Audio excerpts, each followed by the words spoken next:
Thank you very much. Bismillah ar-Rahman Rahim. Good evening and Assalamu alaikum. And it's a great pleasure and privilege for me to be speaking here on this issue of energy. And I would like to compliment Dr. Asif. And I can see your popularities from Islamabad to Gujranwala, because you are from Gujranwala and a lot of people I met there. They said you have come specially for the book launch. So a native son has done very well. From Gujranwala to Glasgow, your imprint is deep. And the member, I think Khurram Dastareer Khan Sahab, who is his father, is a good friend of mine. Mr. Ghulam Dastareer Khan is also from Gujranwala, so this Gujranwala grid is working. Absolutely. And I hope it has sparks that fly on the energy front also. And Dr. Saab, thank you very much, because this is a very important contribution. And apart from Khurram Dastareer Sahab, we have Sayyid Talat Hussain Sahab, distinguished anchor person, and Mushammad Bull Sahab and Dr. Sabar Mubarak Sahab. So all, I think we should have an interesting discussion today.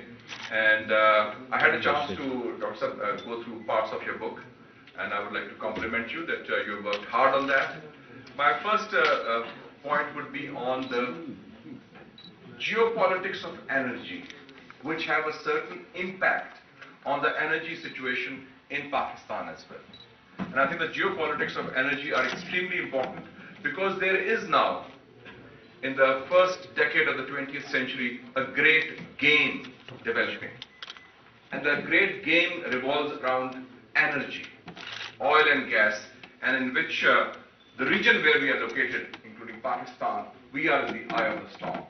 You have alluded to that in your own book also. I think it's on page 35, if I recall correctly. The launching of the US Central Command, the CENTCOM. And you write, and I quote, that you said that the original purpose of CENTCOM, the Central Command, was to ensure that the supply of oil from the Persian Gulf to the United States should be uninterrupted. You quoted an American scholar on that. So that, I think, context is very clear. And this was also reinforced by two different events in the last 7 years. I remember reading the book of Alan Greenspan, who was the chairman of the Federal Reserve of the United States, and his book came out in 2007. It's called The Age of Turbulence. And in that book he mentions very clearly, and he's one of the first American policy makers to mention that the Iraq War, the invasion, the occupation of Iraq, and I quote, he says, was largely about oil. The war in Iraq. This is Alan Greenspan, who was for 20 years the chairman of the American Federal Reserve, and he wrote this book in 2007, Age of Turbulence, and he mentions that. And recently I was reading an article, the New Statesman has mentioned an article by the famous British writer, John Pilger, who is an expert on the media. His articles are reproduced in the Pakistani press also. I've seen them in Dawn. I've seen them in the Daily Times also. And he writes in the New Statesman of 8th of April that the invasion of Libya, and this is the article which I downloaded from the internet, and he says that this is the first Euro-American attack on Libya. It is the West's response to popular uprising in strategic, resource-rich regions of the world, and the beginning of a war of attrition against the new imperial rival, China. And he says Libya, Angola, and Nigeria are the three biggest oil suppliers of China. And there are 30,000 Chinese in Libya. So he links the American attack and this no-fly zone, everything, with that new emerging great game. And I think that's an important element to which you also mentioned. And also in Pakistan, we have seen that when it comes to pipelines, there are references to a lot of pipelines. We have the Iran-Pakistan-India pipeline, which was first talked about in 1995, and I'm glad the Iranian ambassador here is also here, His Excellency Mashallah Shakri, and I think he can corroborate what I'm saying. This was first started in 1995. There was talk of Iran, Pakistan, and India. And this pipeline was termed as the peace pipeline. It would develop a strategic stake in each of the stability between the three countries, the three neighbors, Iran with Pakistan and Pakistan with India. And then the geopolitics emerged. And if you remember the statement of the American ambassador to India on 25th of January 2006 American Mulford, he said very clearly that if India does not vote against Iran in the IAEA, International Atomic Energy Agency, then the US-India nuclear deal would be off. He threatened, and India duly followed suit. India voted against Iran. And Mr. Ambassador, you must compliment at least Pakistan, we stood our ground. We got under pressure also, but we did not succumb to that pressure. And we continued along with China and Russia. We said, no, we will have that. So the result is today, it is not IPI, it is IP, Iran-Pakistan. And so there again, there are certain problems. And then suddenly we had a counter to that, TAPI, Turkmenistan, Afghanistan, Pakistan, India pipeline. They said this is the alternative. Why Afghanistan? Of course, that would be more complicated. In fact, there's been talk of so many pipelines now. This is just this IPI, TAPI, even they talked of the Qatar pipeline. The people say there may be a pipelineistan in the offing because of all these pipelines among these countries. And then when Iran, we had an MOU with Iran for the 4 years ago, I think it was, for the having 1,000 megawatts of electricity, which Iran offered to Pakistan, apart from 100 megawatts for Gwadar alone.